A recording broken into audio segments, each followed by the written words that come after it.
Ito guys, chika natin tong boyfriend niya. Kasi nga daw, tuwing tawag niya, wala, namasul daw. Ano siya namasul sa Tagalog guys? O namingwit, di ba? Namingwit.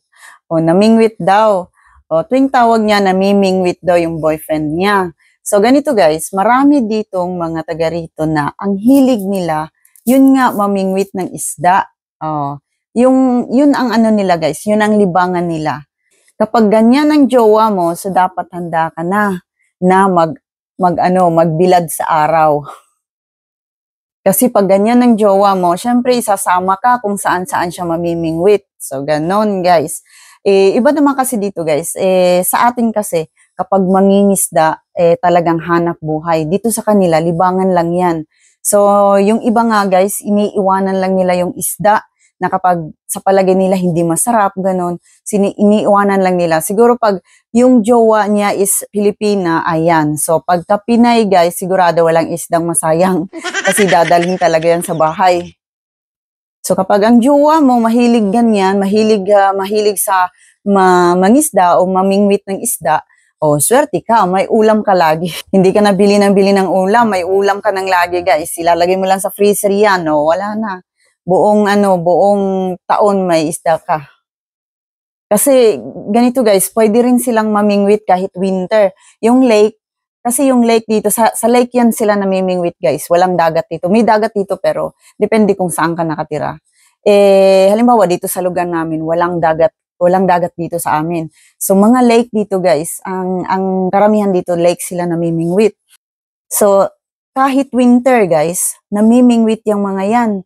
Kasi nga, yan ang libangan nila So, ang ginagawa nila guys, kasi ice yung lake, So, binubutasan nila, barinahan nila ang ice guys, para may butas. Ayan, bubutasan nila, tapos doon na sila mamimingwit, kasi ang ilalim niyan is tubig. So, doon, mamimingwit na sila doon sa may butas. Katulad nung nakaraan guys, di ba may video ako na nasa lake kami?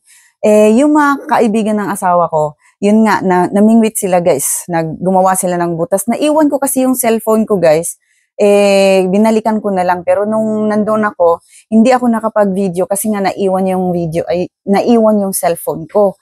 Kaya binalikan ko yung cellphone ko.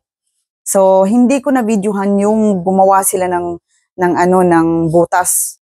So, pagdating namin dun guys, meron na silang nakuha na isda, yung malaking isda, tapos walang kumakain nun guys. So, yun nga, kasi nga, hindi daw masarap. Ayun, dinala ko. So, akong nagdala guys, dinala ko dito sa bahay. Ayun, kinain ko rin.